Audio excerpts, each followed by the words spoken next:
دوستو welcome to my YouTube channel. آج کی اس ویڈیو میں ہم پڑھنے والے ہیں آرٹیکل یاسر پیر زادہ صاحب کا، جو کہ آج کی اخبار روزنامہ جنگ میں چھپا ہے اور تاریخ ہے 28 اپریل 2021۔ اس کا جو ٹائٹل ہے وہ ہے وحید الدین خان جیسا کہاں سے لائیں۔ تو آئیے اس آرٹیکل کو پڑھتے ہیں۔ کوئی انسان لگ بھگ ایک صدی کی عمر پائے اور یہ عمر وہ حق اور سچ کی تلاش میں گزار دے، اس سے بہتر زندگی بھلا کیا ہو سکتی ہے؟ کچھ ایسی ہی زندگی مولانا وحید الدین خان نے گزاری۔ بقول غالب، اپنی ہستی ہی سے ہو جو کچھ ہو، آگہی گر نہیں غفلت ہی سہی۔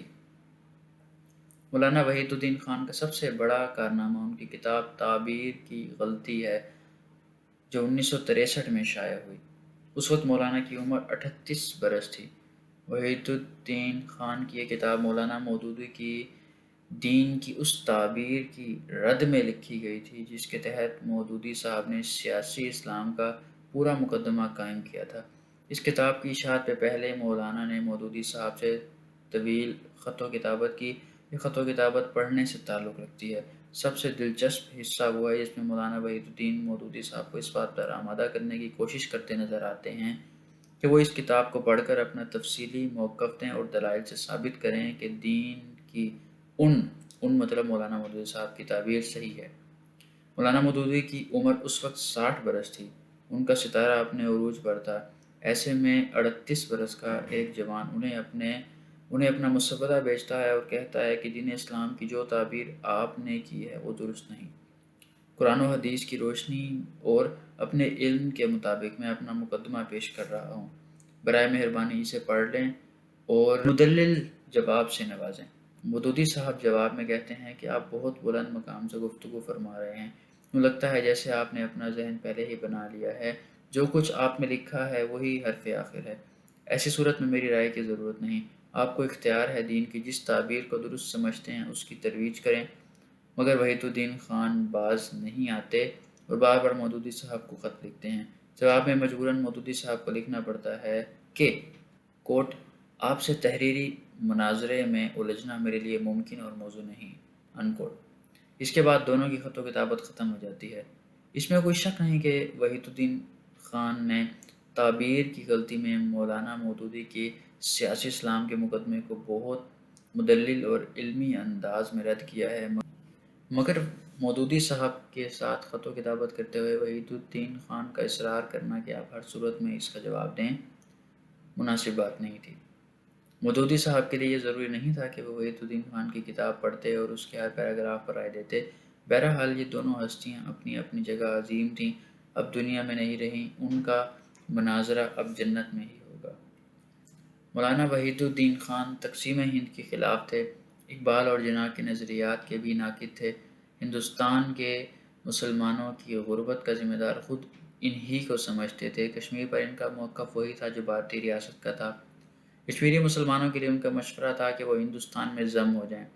بابری مسجد کے معاملے پر بھی وہ مسلمانوں کو ہی مشورہ دیتے تھے کہ وہ اپنے دعوے سے دستبردار ہو جائیں۔ اس طرح فلسطین کے مسلمانوں کو بھی قصوروار سمجھتے تھے۔ مولانا کسی بھی صورت میں مظلوم کو ظالم کے خلاف ہتھیار اٹھانے کا حق نہیں دیتے تھے۔ ان کا ماننا تھا کہ یہ دنیا اب مسلح جدوجہد کے لیے سازگار نہیں۔ مولانا کے بیشتر سیاسی نظریات سے اتفاق کرنا میرے لیے ممکن نہیں۔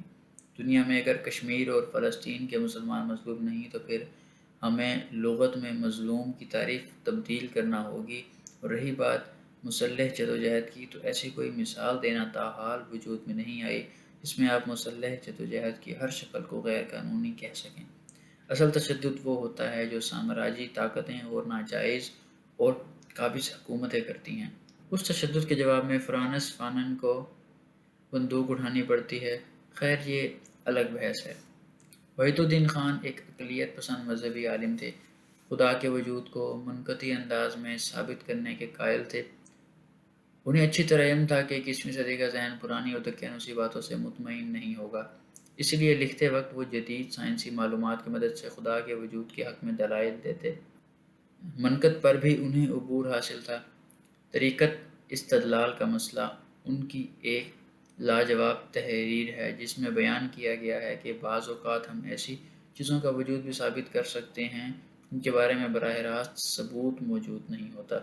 یہ طریقہ اگر سائنس کے معاملے میں درست مانا جا سکتا ہے تو مذہب کے لیے کیوں نہیں؟ تاہم نظریہ ارتقاء کے بارے میں مولانا نے جو استدلال دیا وہ قدر کمزور تھا کہ کسی چڑیا خانے میں یہ تجربات نہیں کیے جا سکتے جس میں بکری زرافہ بنتی ہوئی نظر آئے۔ نظریہ ارتقاء کو یوں پرکھنا درست نہیں۔ آج کل کرونا وائرس ہمارے سامنے جون بدل رہا ہے، میوٹیٹ ہو رہا ہے، اس کی نئی نئی اقسام سامنے آ رہی ہیں۔ یہ ارتقائی عمل نہیں تو اور کیا ہے؟ ذاتی طور پر مجھے مولانا کی شخصیت کا وہ پہلو پسند ہے جس میں وہ ایک بزرگ رہنما کی طرح انسانوں کو جینے کا ڈھنگ سکھاتے نظر آتے ہیں۔ ان کی کتابیں راز حیات، کتاب زندگی، اسباق تاریخ وغیرہ ایسی ہیں کہ جنہیں تکیے کے نیچے رکھ کر سونا چاہیے۔ ان کتابوں کا انداز تحریر بے حد دلچسپ ہے۔ دنیا جہاں کے واقعات مولانا نے ان میں جمع کر دیے ہیں جنہیں وہ بے حد خوبصورتی کے ساتھ زندگی کے ناہمواریوں پر منطبق کرتے ہیں اور پھر ایک نتیجہ اخذ کر کے قاری کے سامنے رکھ دیتے ہیں۔ مولانا کی شخصیت کا یہ پہلو منفرد ہے۔ کوئی اور عالم دین اس انداز میں دین اور دنیا کی تعبیر پیش نہیں کر سکا جس انداز میں مولانا وحید الدین خان نے کی۔ وحید الدین خان کا مقابلہ اگر کسی سے کیا جا سکتا ہے تو وہ خود وحید الدین خان ہی تھے۔